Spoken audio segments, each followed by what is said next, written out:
Assalamualaikum warahmatullahi wabarakatuh. Di video kali ini aku akan membahas tentang fenomena kebahasaan yang disebut dengan kode switching dan kode mixing. Lalu kita akan melihat bagaimana fenomena tersebut muncul dalam sebuah podcast yang membahas tentang ego dan kegagalan. Sebelum masuk ke pembahasan, kita pahami dulu apa itu kode switching dan apa itu kode mixing. Nah, yang pertama, kode switching atau alih kode adalah peristiwa perpindahan penggunaan bahasa dari satu bahasa ke bahasa lainnya secara utuh dalam suatu turunan. Biasanya, perpindahan ini terjadi antar kalimat atau antar klausa secara lengkap. Sedangkan kode mixing atau campur kode adalah penyisipan unsur bahasa lain seperti kata atau frasa ke dalam struktur bahasa utama yang sedang digunakan. Jadi, bahasanya tidak berpindah sepenuhnya, hanya ada unsur yang dicampurkan saja. Nah, sekarang yuk kita simak bagian dari podcast tersebut.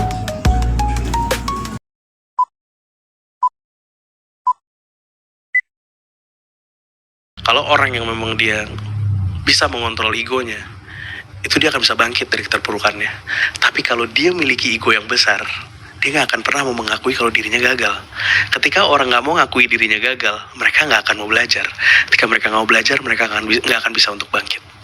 Dan ketika lu nggak mau menerima masukan, dan yang ada adalah orang yang egonya nggak bisa dikontrol, ketika dia berada dalam failure, dia akan menyalahkan sekitarnya.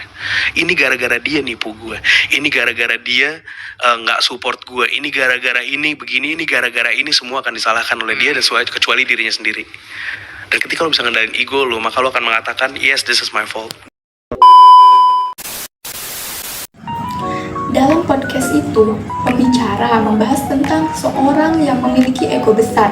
Ketika orang tersebut berada dalam fase failure, ia tidak mau mengakui kesalahannya.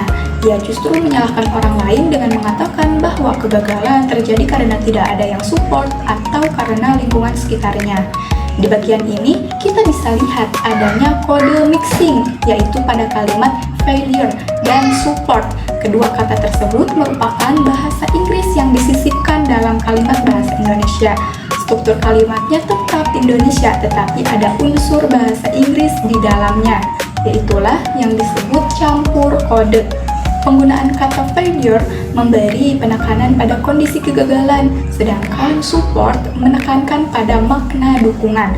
Campur kode ini membuat tuturan terasa lebih santai dan sesuai dengan gaya bahasa anak muda sekarang. Nah, selanjutnya, pada bagian akhir pembicara mengatakan, yes, this is my fault. Pada bagian ini terjadi perpindahan bahasa secara penuh dalam bahasa Indonesia ke bahasa Inggris dalam satu kalimat utuh. Karena terjadi perpindahan secara lengkap, maka ini disebut kode switching atau alih kode. Alih kode tersebut berfungsi sebagai penegasan pesan. Kalimat yes, this is my fault menunjukkan sikap tanggung jawab dan keberanian mengakui kesalahannya.